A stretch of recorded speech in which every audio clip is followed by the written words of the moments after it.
कैसा ये इश्क है।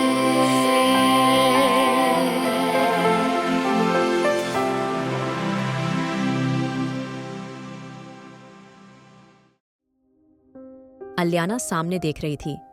अब उसकी नज़र सामने गई थी और उसने इस पूरी जगह को ऑब्जर्व करना शुरू कर दिया था। उसकी नज़र सामने पड़ी थी। जंगल के बीच एक शांत लेक के किनारे रात का सन्नाटा और हवा की हल्की ठंडक दोनों के बीच एक अजीब सी खामोशी पैदा कर रही थी। लहरों की हल्की आवाज़ जो धीरे धीरे किनारे से टकरा रही थी, जैसे दोनों के दिलों के बीच की खामोशी को और भी गहरा कर रही हो। यह शोर नहीं है, ये एक मीठी सी सरसराहट थी जो पूरी रात के जादू को और भी खास बना रही थी। चांद की रोशनी झील पर पड़ते ही वो चांदी जैसा प्रकाश जैसे एक नई दुनिया का दरवाजा खोल रहा था। सिर्फ अलियाना और रिद्धिमान की दुनिया। वो रोशनी दोनों के चेहरे पर, उनकी आंखों में गहरी खामोशी थी। बिना कोई शब्द कहे यह पल किसी कविता जैसा था, जहां हर जज्बात बिना कहे बस महसूस किया जा सकता था। दोनों के बीच की खामोशी जैसे एक अनकही बात थी जो इस अंधेरी रात में कुछ ढूंढ रही थी। उनके दिल जो बिना शब्दों के एक दूसरे को समझ रहे थे, वो छोटी छोटी मुस्कानें और हल्की सी नजरें जो एक दूसरे को जानने का एहसास देती थी। हवा की हल्की ठंडक जैसे उनकी भावनाओं को छूकर उन्हें और करीब ले आती थी। सभी चीजें इस लम्हे में एकदम सही थीं।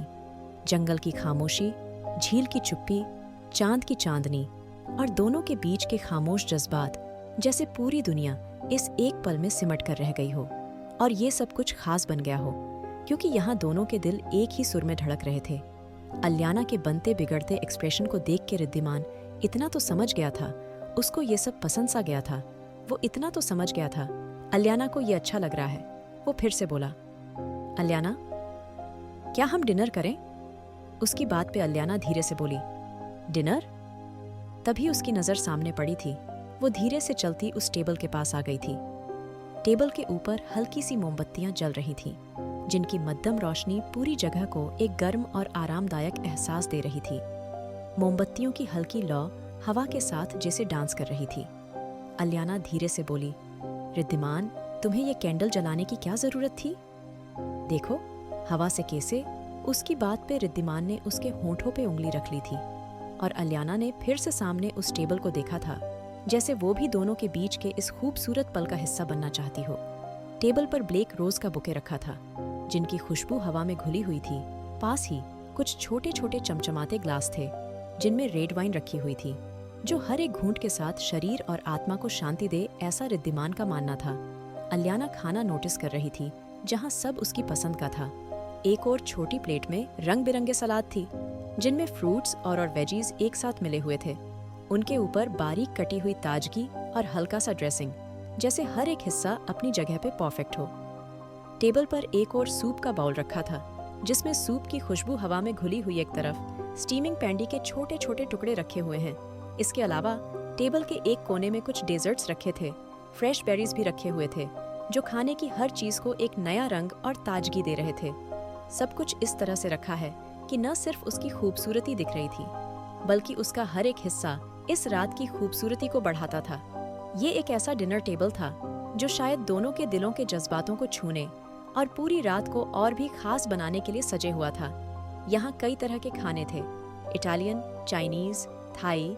अलियाना सर पकड़ते हुए बोली, रिद्धिमान, ये सब करने की क्या जरूरत थी? क्या मैं तुम्हें कोई जानवर नजर आती हूँ जो इतना खाऊंगी? अलियाना की बात के रिद्धिमान धीरे से बोला, मैं यहाँ के रेस्टोरेंट के बारे में अभी इतना नहीं जानता।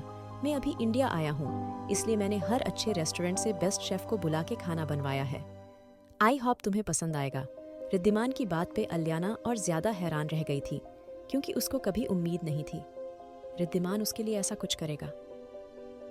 रिद्धिमान गहरी सांस लेके उसको देख रहा था और अलियाना की आंखें फिर से नम होने वाली थी, जब रिद्धिमान जल्दी से उसके सामने आते हुए बोला, ओ प्लीज, ये रोना धोना बाद में करना, अभी चुपचाप डिनर कर लें। रिद्धिमान की बात पे अलियाना आगे बढ़ के उसके गले लग गई थी, और जैसे रिद्धिमान के अंदर कुछ हुआ था, उसके अंदर एक अजीब सा एहसास हुआ था। उसने जल्दी से अपनी आंखें बंद कर ली थी। वो इस खूबसूरत पल से निकलना नहीं चाहता था।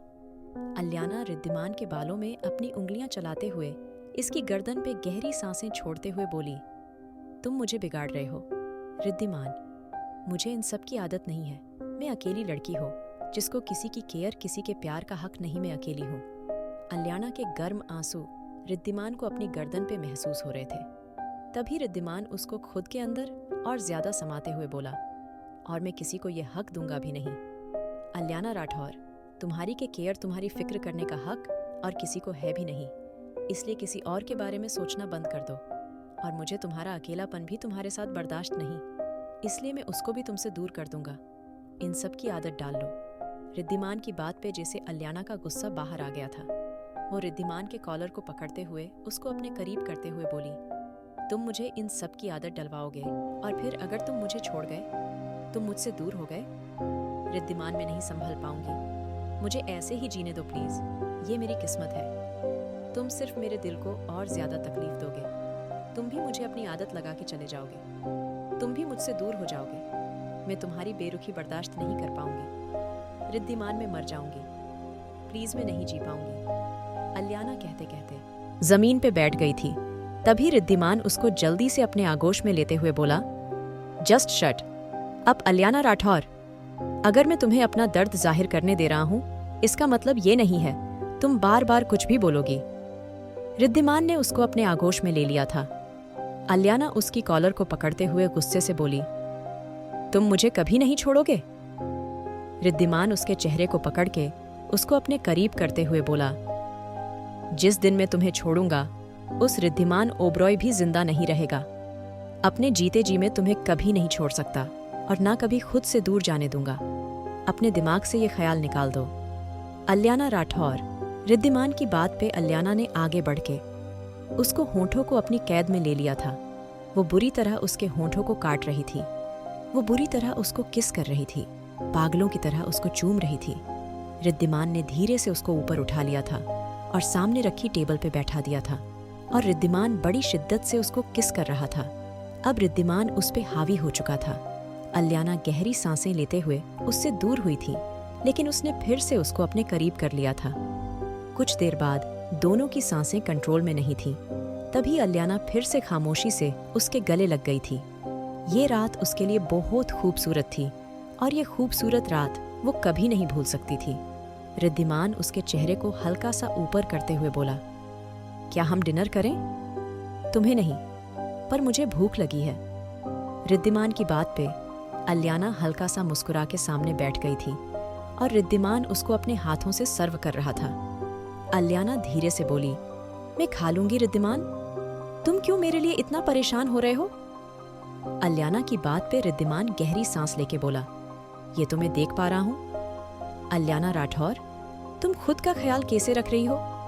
उसकी बात पे अलियाना के चेहरे पे फिर से हंसी आ गई थी और वो खामोशी से अपना डिनर करने लगी थी, जो कि सच में टेस्टी था। दूसरी तरफ सेरेन का हाल बहुत बुरा था। वो अब रोने लगी थी। उसको यहाँ डर लग रहा था, लेकिन उसको बचाने वाला कोई नहीं था। सेरेन फिर से दरवाजा पीटने लगी थी। रात के 10 बजे थे, लेकिन कोई उसकी नहीं सुन रहा था। अंधेरे में उसको कुछ नजर नहीं आ रहा था। तभी अचानक से उसका फोन भी डिस्चार्ज हो गया था और इससे पहले वो कुछ समझ पाती, उसका पैर बुरी तरह फिसला था और वो एक तेज आवाज के साथ पानी के अंदर जा गिरी थी और उसकी चीख उस कॉलेज में घूम गई थी। सेरेन चिल्ला रही थी, रो रही थी, लेकिन अब तो शायद उसकी आवाज भी नहीं निकल रही थी। उसकी आवाज भी कहीं दब सी गई थी।